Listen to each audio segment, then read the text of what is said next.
सुबह 7 नवंबर 1944 और 12 P-38 lightnings Yugoslavia के ऊपर हैं। उड़ान के प्रमुख हैं कर्नल क्लेरेंस थियोडोर एडविंसन। वो नीचे उठती भाप का बादल देखते हैं। वो जर्मन स्टीम ट्रेन है, मुख्य लक्ष्य नहीं है, पर ये मौका छोड़ने जैसा नहीं है। चलो लड़कों, इसे लेते हैं। एडविंसन अटैक में डाइव करते हैं और पीछे उनके आदमी वो स्पीड पकड़ते हैं, लोकोमोटिव को निशाने में लेते हैं और ट्रिगर दबाते हैं।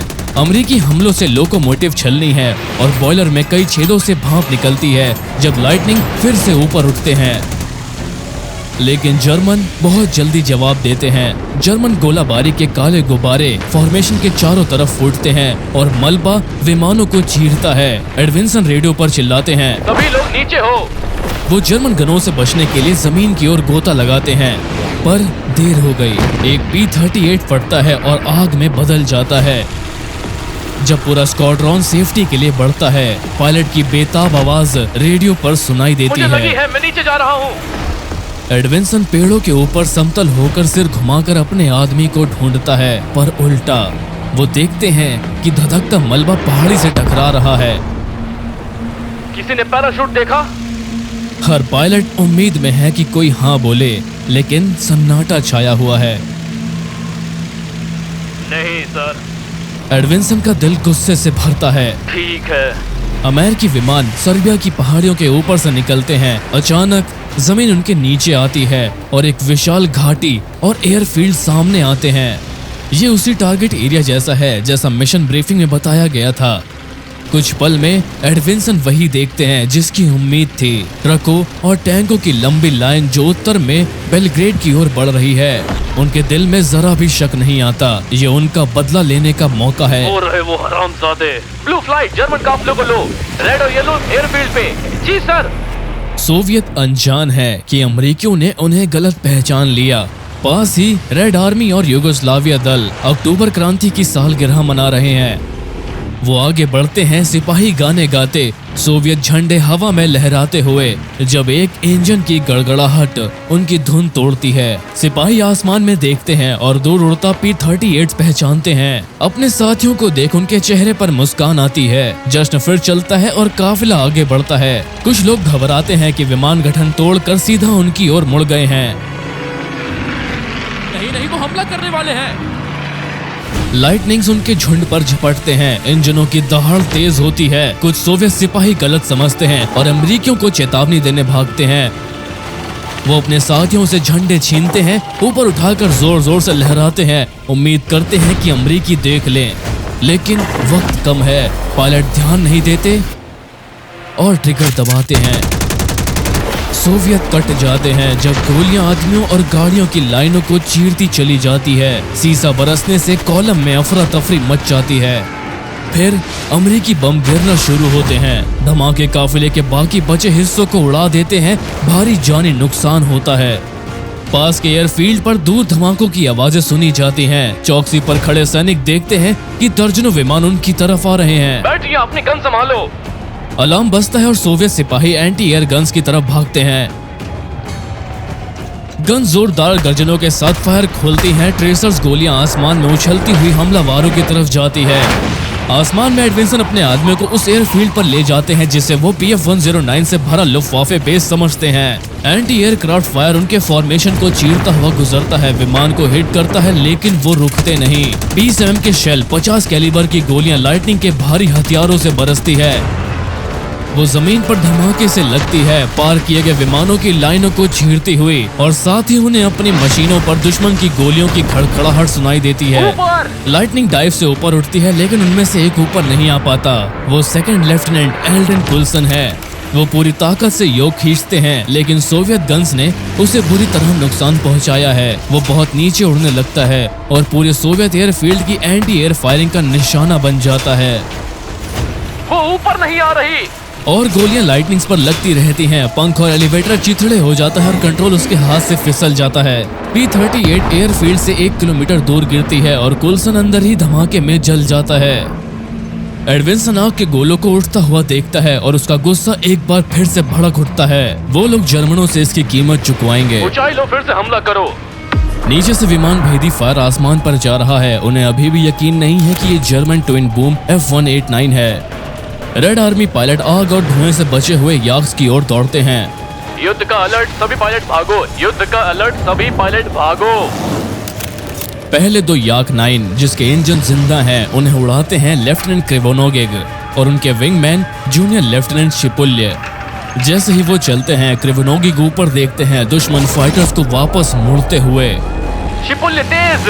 वो रनवे पर आते हैं और पूरी ताकत से थ्रोटल ढकेलते हैं। याक 9 रनवे पर दौड़ता है और हवा में उठ जाते हैं और ऊपर दुश्मन विमानों की डरावनी परछाई सामने मंडराती है। दोनों सोवियत पेड़ों की चोटी के ऊपर से उड़ते हैं, P-38 की नजरों से बचते हुए, पर उनके पीछे बाकी सोवियत पायलट इतनी किस्मत वाले नहीं हैं। वो बड़े समूह में उड़ान भरते हैं। उस स्क्वाड्रॉन के लिए आसान निशाना जिसने 2 लोग खो दिए हैं। इन विमानों को गिराओ ऊंचाई पकड़ने से पहले। उसके लोग सवाल नहीं करते, वो अधिकतम गति से झपटते हैं, नीचे उड़ते हवा रोधी हमले की बारिश के बीच। निशाना सटीक होते ही वो ट्रिगर दबाते हैं। गोलियां और शेल सोवियत के विमानों को चीरती हैं। एक याक तुरंत ध्वस्त होता है और कई अन्य क्षतिग्रस्त। वो बचाव पैंतरे आजमाते हैं जब लाइटनिंग्स ऊपर से गुजरती है, सिवाय एक के। एक पायलट अपने दुश्मन को डाइव से निकलते देखता और फायदा उठाता है। एक पल में वो अपना याक ऊपर उठाता है और फायर करता है। P-38 उसके विस्फोट से उठता है और टुकड़ों में बिखरता है। P-38 आग की लपटों में बदलकर तेजी से घूमने लगता है। अंदर है pilot second lieutenant Philip Brewer, जिसके पास बचने का मौका नहीं है। वो फंसा है और उसका विमान जमीन की ओर गिरता हुआ सोवियत एयरफील्ड के उत्तर पूर्व में जा टकराता है। P-38 ऊंचाई पकड़ते हैं, हवारोधी गनों की पकड़ से बाहर निकलते हुए। एडविंसन नीचे देखता है जहां एक दुश्मन और 2 अपने जल रहे हैं। लड़ाई अब उसकी उम्मीद से कहीं मुश्किल हो चुकी है। कई फाइटर्स आ रहे हैं, बचाव गोला बनाओ, हम लड़कर रास्ता बनाएंगे। उधर क्रिवोनोगिग और शिपुल्य पेड़ों के ऊपर से नीचे उड़ान में हैं, 400 किलोमीटर प्रति घंटे से ज्यादा की रफ्तार में। बाकी स्क्वाड्रॉन पर हुआ हमला उन्हें अकेला छोड़ देता है, पर वो देखता है कि दुश्मन लड़ाकू जहाज बेचारे काफिले पर गोलाबारी करते हैं और उन्हें पता है कि कोई चारा नहीं है। याक 9 की जोड़ी सीधी खड़ी चढ़ाई में ऊपर उठती है। इतिहास में पहली बार अमेरिकी और सोवियत लड़ाकू पायलट आमने सामने असली जंग लड़ने वाले हैं। शिपुल्य हमला, मैं पीछे हूँ। समझ गया। शिपुल्य रफ्तार में दौड़ता है, झपटते हुए हमले करने जाता है और अपनी 20 mm तोप और 50 कैलिबर मशीन गन से फायर करता है। उसकी गोलियां P-38 के 2 धड़ों में से एक पर लगती है, मगर वो गिर नहीं पाता। शिपुल्य भयंकर रफ्तार से गुजरता है और अगली बारी के लिए घूमकर लौटता है, पर अमेरिकी पायलट मदद मांगता है और 2 घूमते P-38 तुरंत उसे बचाने आते हैं।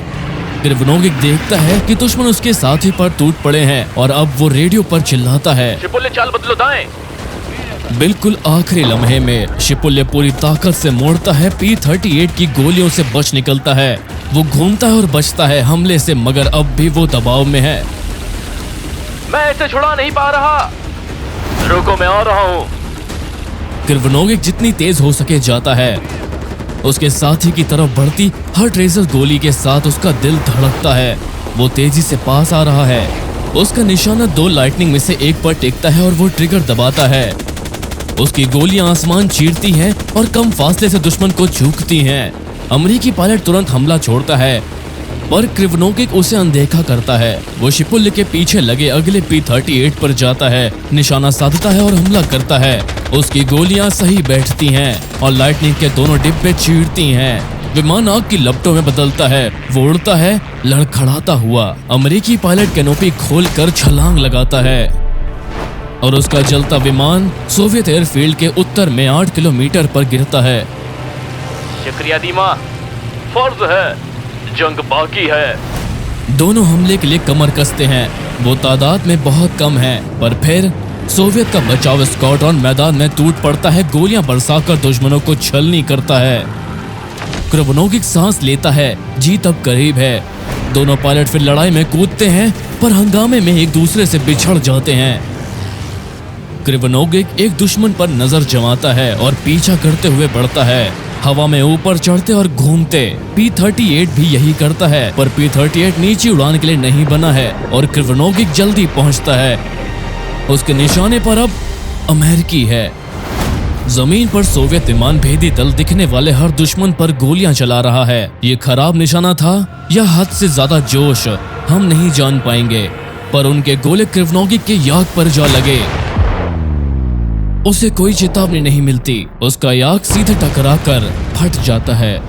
शिपुल्य रेडियो पर अपने साथी को पुकारता है और जलते मलबे को नीचे जमीन पर गिरते देखता है। उसका दोस्त नहीं रहा। वो दो किनारे रखता है और नीचे एक और अमेरिकी को देखता है।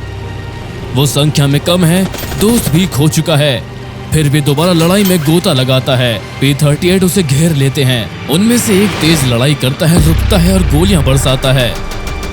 शिपुल्य के पास मौका नहीं है। वो आग की लाइन में उड़ता है और मार दिया जाता है।